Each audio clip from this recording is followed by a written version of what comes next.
So I wanted to talk about the Giacomo Tora controversy, which is interesting to me on a number of levels. We'll get into all that in a moment, but first I wanted to say patreon.com/Jordan042 is up and running. I'm working on bringing back my JO42 reviews segments where I do game reviews of various video games, various computer games that I've discovered, a lot of stuff in the Steam indie market and that sort of thing, which is what generally catches my interest. So, if you'd, I'm going to be bringing those videos back, and if you'd like to support me in that endeavor, patreon.com/Jordan142.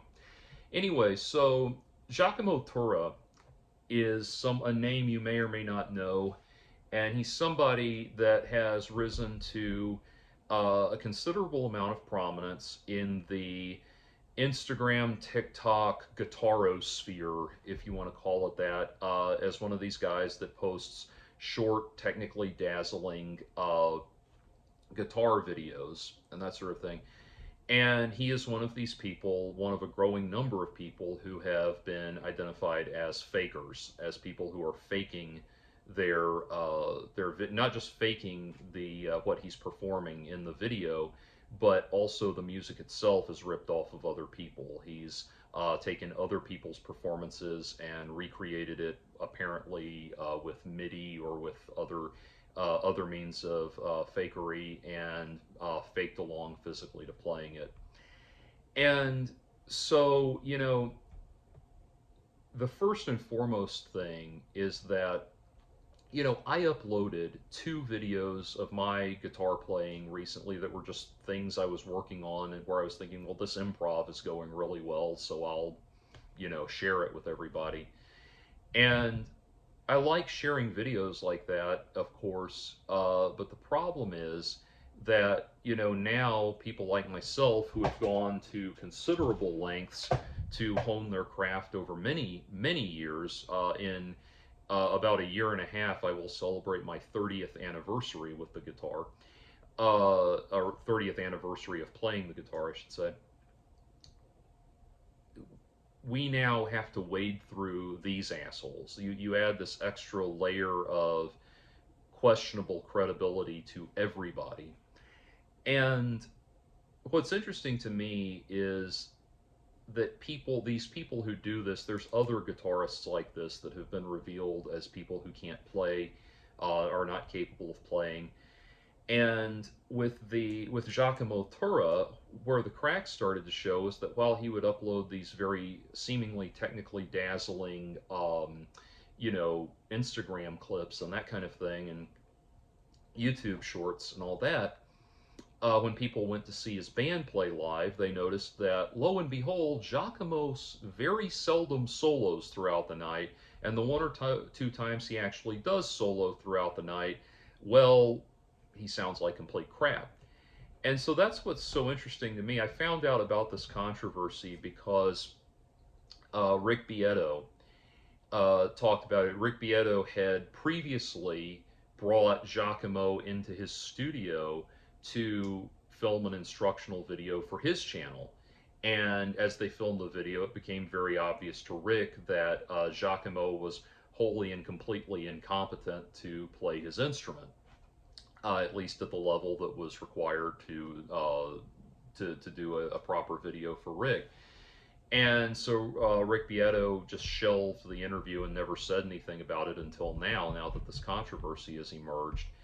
And to Rick Beato, by the way, if you would like a guitarist who actually could deliver a interesting and informative jazz and metal shred improv soloing clinic for your viewership, I would be very happy to come out and do that.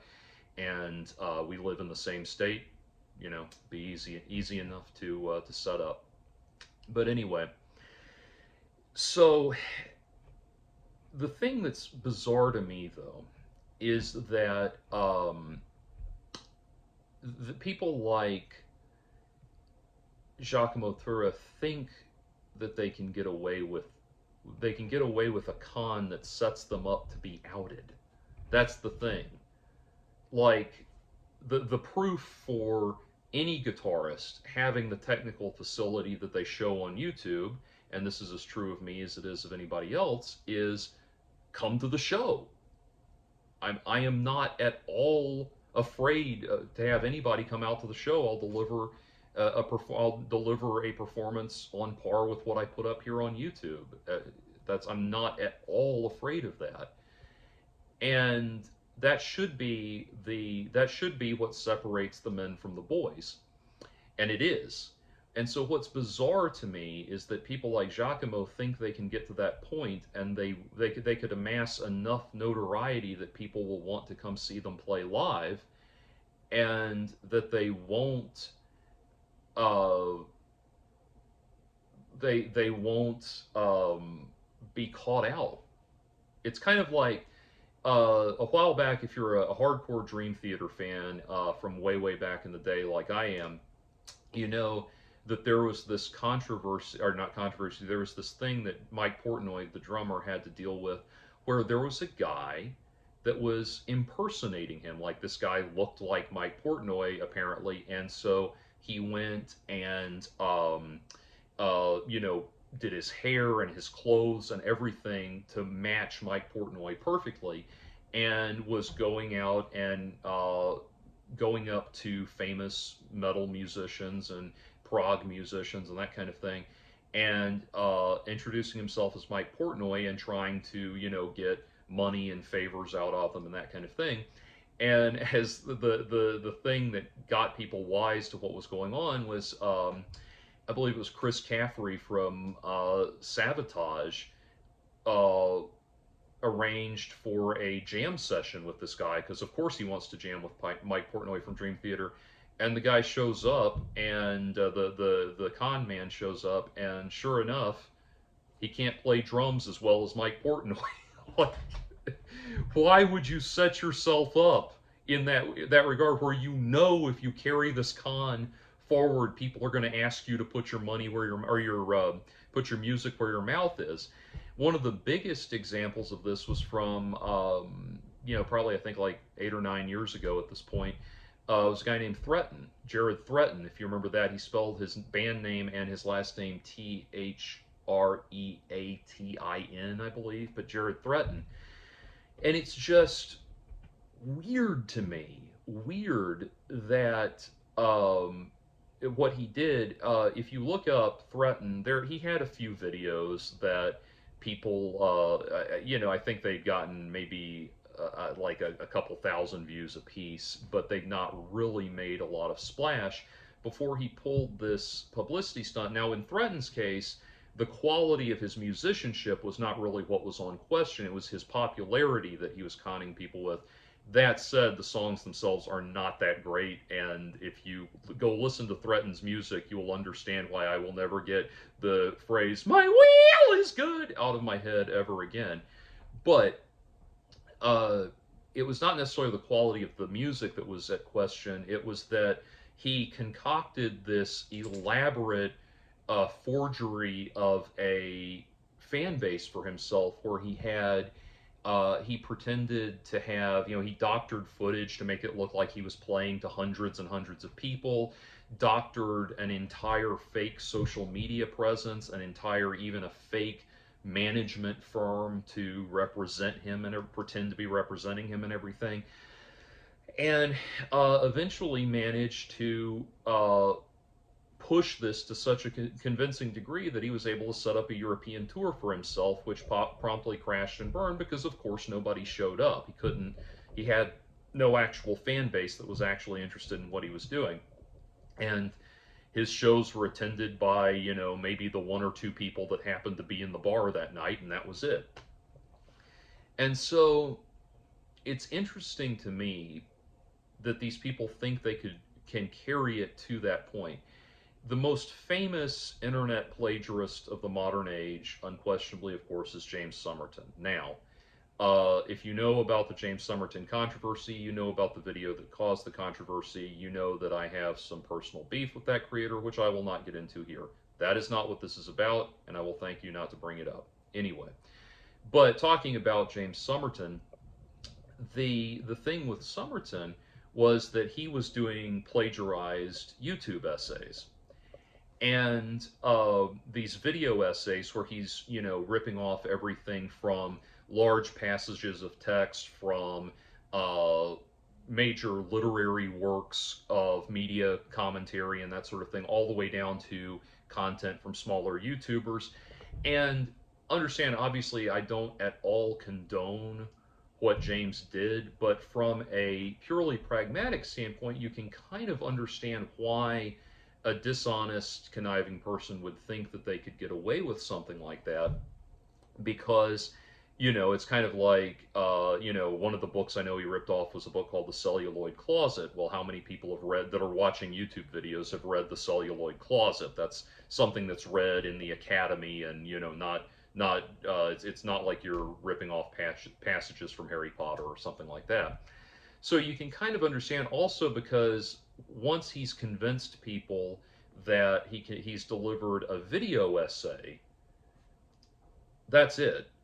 Like the the work is the con is complete. If he's convinced people that the video essay was his and they're willing to keep funding him, then the con is essentially complete. He's not setting himself up to have to prove himself later with something he then objectively can't do.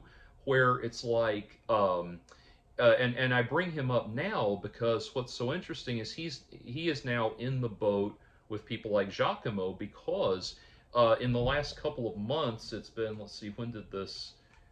Yeah, it was in April actually. Okay, early April. This I'm looking at a website that commented on it, but James Summerton was back in the news again as a plagiarist, because he tried to this past month reinvent himself as a wedding photographer.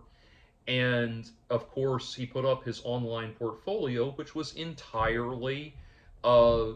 entirely fake, not fake, but stock photos that he'd taken from other sources. And yes, they're stock photos that can be purchased and used in media presentations and all of that, but he's trying to pass this off as his original work is the problem. And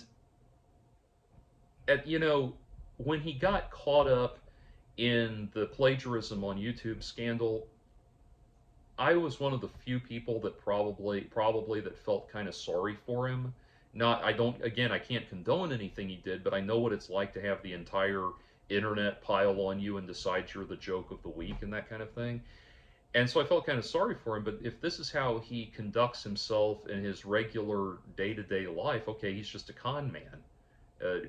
And but what's so bizarre to me is you have to ask then, in doing something like that, you have to ask, you have to want to ask him, like, why did you think you could get away with that, even if you had successfully convinced people that you are a wedding photographer and that those were your pictures?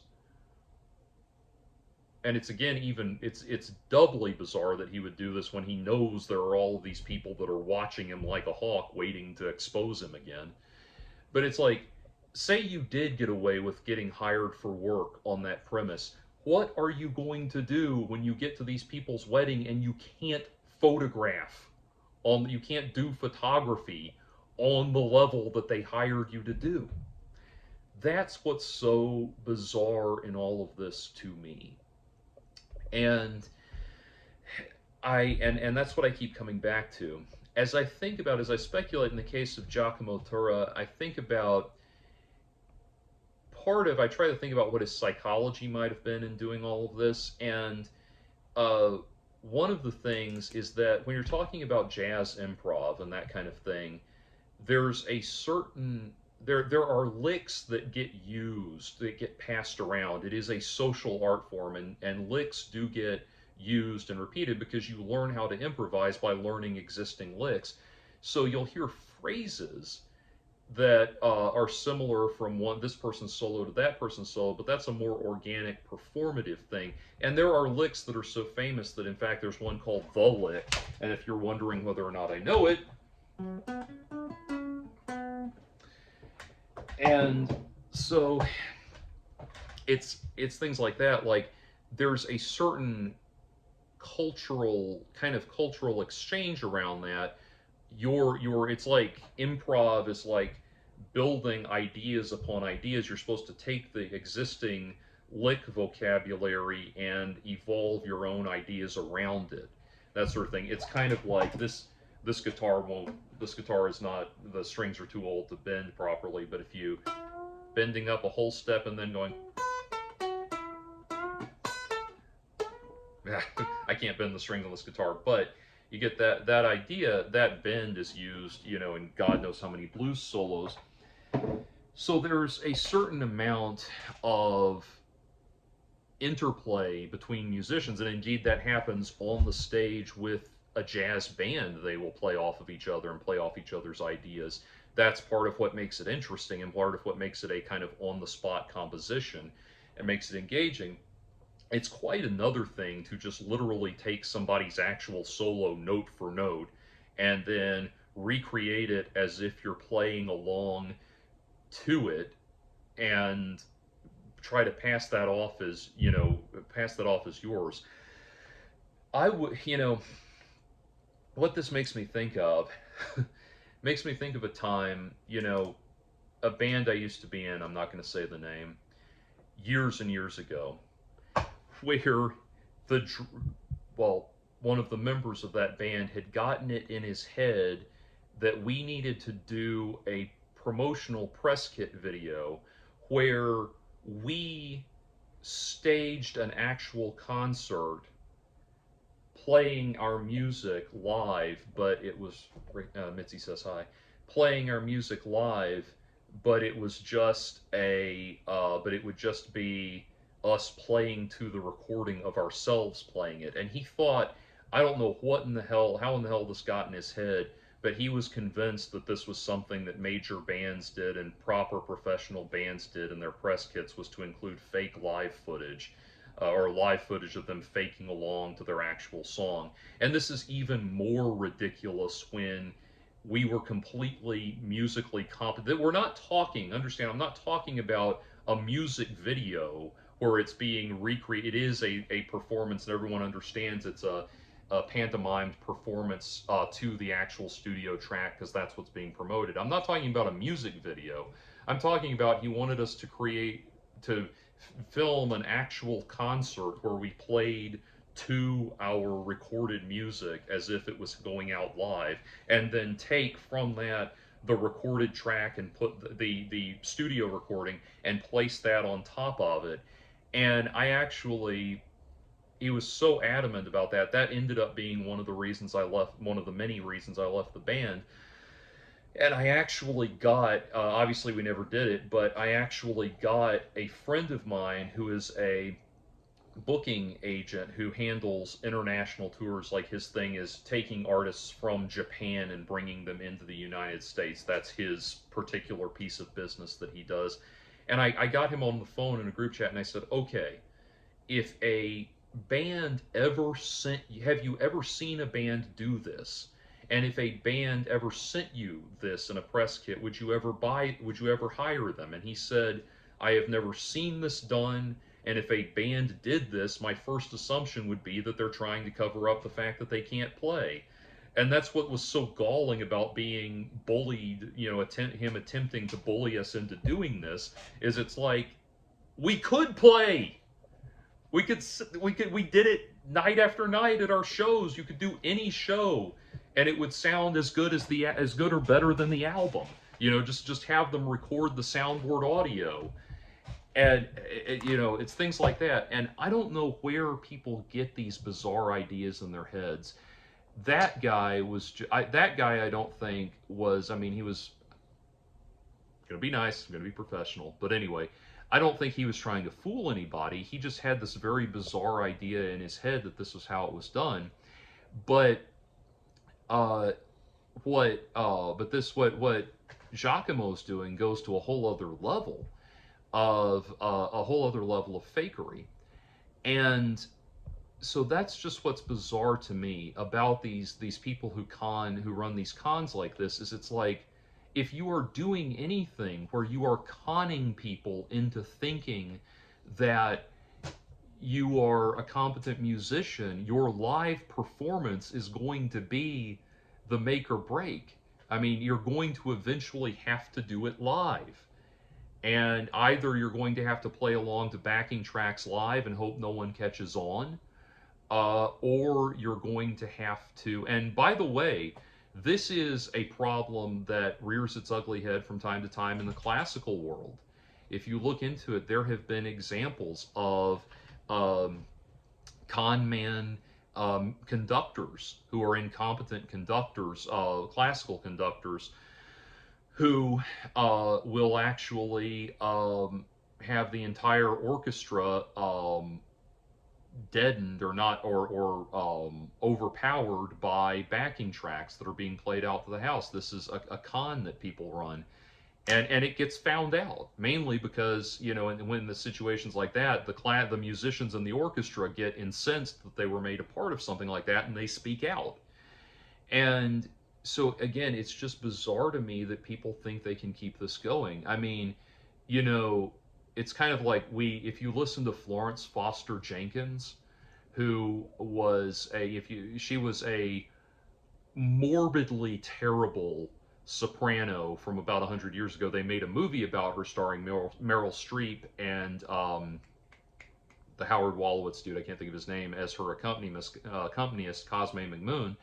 Um, they they made a movie about her, but she was this. If you listen to her sing, look up Florence Foster Jenkins, listen to her recordings, and it is the most hysterically bad singing you could possibly imagine. She was delusional, truly delusional, to think that what she was doing was good singing. And and of course, when she started performing live, and people just were just laughing at her, laughing her off the stage, and that kind of thing, that was the end of that. But even she did not go to the length of like hiring, I don't know, hiring an actual singer. This was well before autotune, but hiring an actual singer and trying to convince people that she was actually a singer, and that was actually her or something like that. And so it's just bizarre to me. I mean, what's nice is that as soon as these people are found out, it doesn't last very long. Once I am not a fan of internet vigilantism and all of that, but at the very least, once these people get found out, the retribution seems to be swift. They get shut down very quickly. But it's a shame. It's kind of like I've learned when I watch guitar videos looking for new things for myself to learn, and there's a lot of great guitarists that will come up with cool things that I hadn't tried yet, and new techniques I can come up with. I can work on Tim Henson and Polyphia being a legitimate example of that. But I've just learned when I see this guy, some guy get on YouTube, and the music he's playing sounds very dazzling, and it looks like he's going,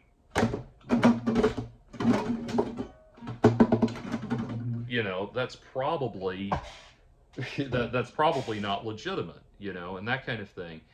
And so I don't know, I don't know what people are thinking they're going to accomplish with this. Um, I don't know why they're so short-sighted. They say that one of the reasons sociopathic people, and not that I diagnose any of these people as sociopathic, but I know that one of the problems sociopaths have is trouble with long-term planning, where they think they can't they think they can't or they can, I'm sorry, they can't think forward, far enough down the road to really contemplate the fallout from their bad actions and that kind of thing. And that's one of the problems, and it's coming from lacking the part of the brain that gives them a moral compass. That's one of the considerations that keeps most people on the straight and narrow is, well, gosh, I probably can't keep this going for very long, that kind of thing. That, I think, is probably what's going on here. It's just very bizarre to me the way the ways these things are manifesting now. And the internet is going to just present new opportunities for people to pull this kind of crap, unfortunately. So again, that's my thinking. I am surprised that I'm surprised that this is I'm surprised that this kind of thing continues to go on. I don't know why these fake guitar assholes keep putting shit out, but you're ruining, you're poisoning the well for the rest of us that actually have dedicated our lives to our instruments and to developing technical mastery of the instrument. Um, and I don't know. I hate that. I don't know what greater insight I can provide more than that, other than it seems like people are hopefully getting wise that this kind of thing happens in all kinds of plagiarism. So, if nothing else, there is that.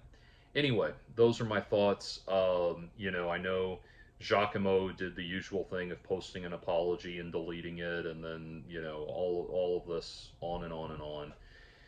Uh, and a very what people, I've not seen it, but what people have described as a very insincere, half-hearted apology that didn't properly acknowledge what happened.